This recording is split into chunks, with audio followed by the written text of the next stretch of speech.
What's up, everyone? So I'm here today with a video that I was very compelled to make based on an experience that I had this weekend selling my wife's used car.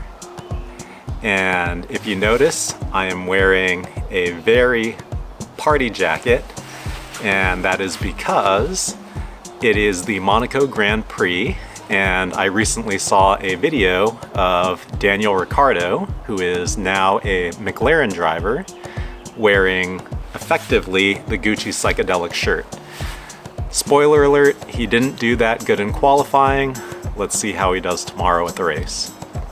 So, in trying to sell my wife's car, I had an experience that really reminded me of one of the things that I believe to be so critical, both in investing and in life, that often goes underappreciated. And that is the power of psychology and a positive outlook on life and a desire to connect with and work with people, as opposed to just looking out for yourself and trying to win at others' expense.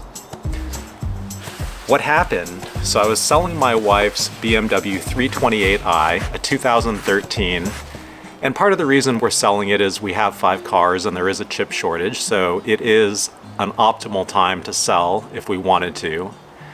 2 years ago, we couldn't get $10,000 for this car. In this market, used car resellers such as Shift, Carvana, Vroom are offering ballpark $13,000. And we had a high offer of $13,300. But personally, I have received so many amazing deals on Craigslist over the years. I've met so many amazing people. I have so many amazing stories that I really wanted to give back to that specific community if possible, even though I know kind of what I'm in store for with respect to the type of people that might respond to my ads. So personally, I listed the car at $15,000 and I was willing to take $13,500, or about $200 more than the Carvana trade-in price. And that's just a principle thing. I mean, if someone's gonna show up and cut me a check for $13,300, I should be able to get at least just a little bit more if I'm gonna do some of the legwork myself. And a couple days ago, I had a father-son duo give me a call, and they were interested in the car, and the son sounded reasonable. So normally I would be meeting in a neutral place, but he passed the sniff test, so I gave him my address and he came to my house, and the entire time he was looking at the car, he was basically nitpicking at every little thing, pointing it out loud. The reality of the situation is the deal was the deal, but this car had been well maintained, incredibly low mileage for the age. I think my wife drove it an average of 4,000 miles a year. Very clean, she was the only one in the car. Registration paid, the last maintenance done in November of last year to the tune of $2,000. This thing was ready to go. And the dad realized that, and you could tell, but the son, in attempting to negotiate right out of the gate, even though I told him, if you come here, be reasonable. He asked if I was negotiable. I said, show me you're serious, be reasonable, and yes, I am. And right out of the gate, he offered me $11,000. And for me, my wife texted me immediately in the moment, even though I couldn't read it, and said, you sound mean. But in my head, I was honestly thinking, you can go, because we're not even remotely close. And I asked you not to waste my time, but you very clearly came here to do that. And it really sort of devolved into just pinching every last penny, even though it was clear that I wasn't going to take a very lowball offer. And in my head, the $13,500 number that I was willing to take was mentally climbing with each offer extended in this conversation. So it was $12,000, it was $12,500, it was, can you just tell me the Carvana price and I'll give you that. And ultimately, I did not want to sell them the car, and I raised the minimum price from $13,500 to $14,000. And in the end, the kid said, my max is $13,500, and I said, thank you for your time, but I think we're done here. The very next day, I spoke to an individual who lives in a city nearby, and he had just totaled his car and he needed a new one.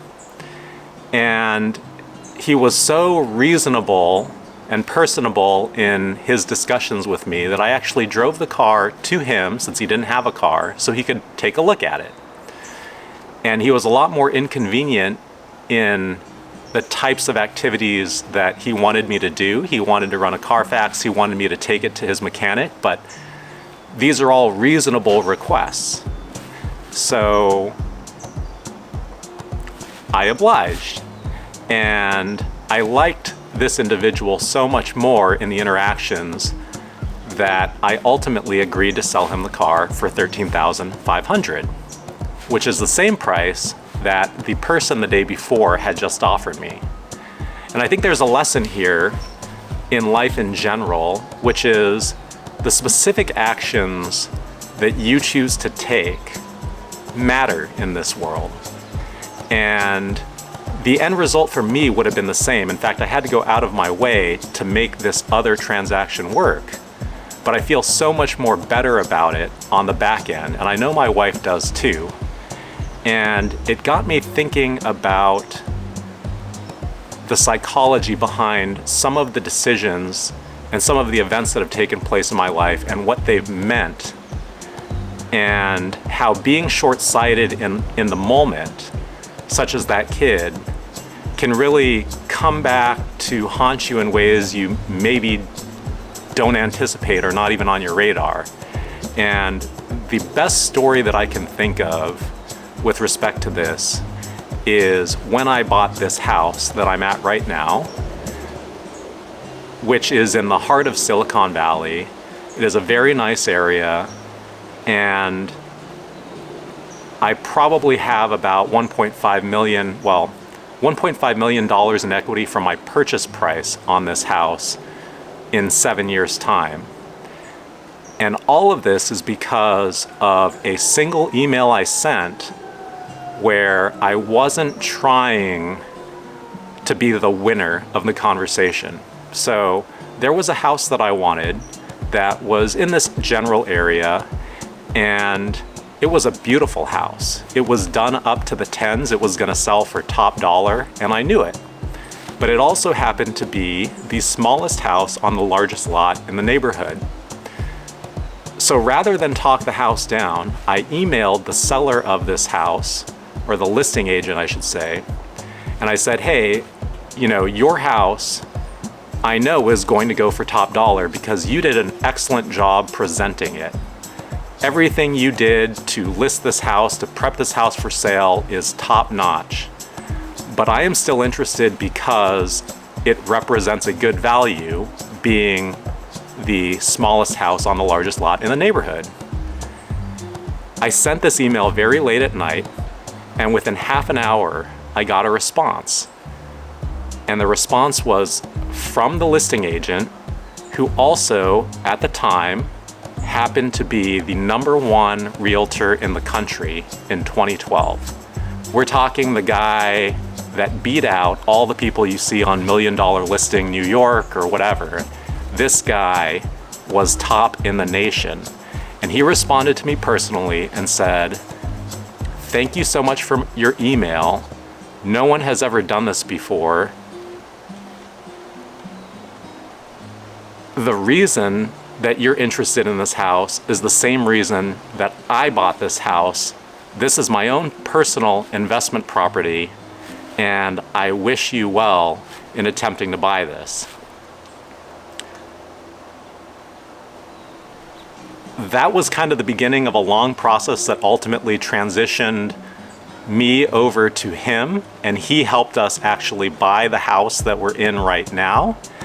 And at one point, he actually extended me a job offer. He liked me that much. I told my loan officer this story, and he said, You know, that's like Michael Jordan asking you to play on his basketball team. It's all pretty surreal, but when I think back, it really originated at an email I sent where I just told the truth and was reasonable and tried to make a connection as opposed to try to talk something down and get the best absolute price.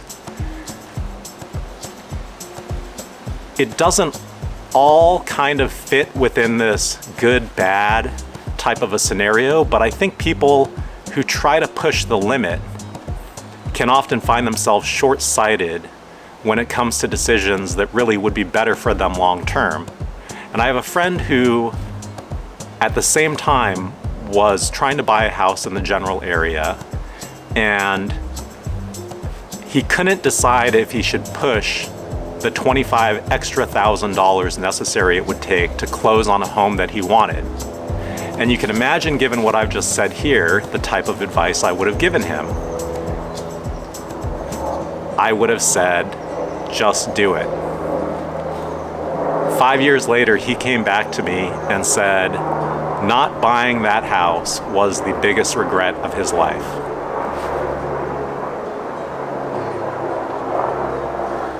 I think that psychology factors into the decisions we make and how our lives pan out so much more than most anybody really appreciates.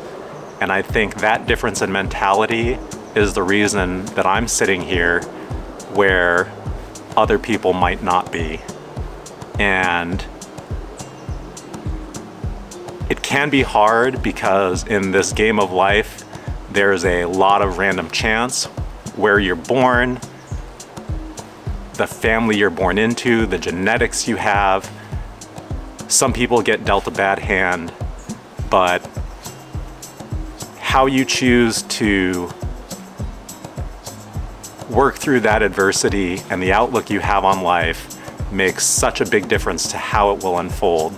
And I try to live my life in a way where I always think tomorrow will be better than today, and I always plan to make sure that happens.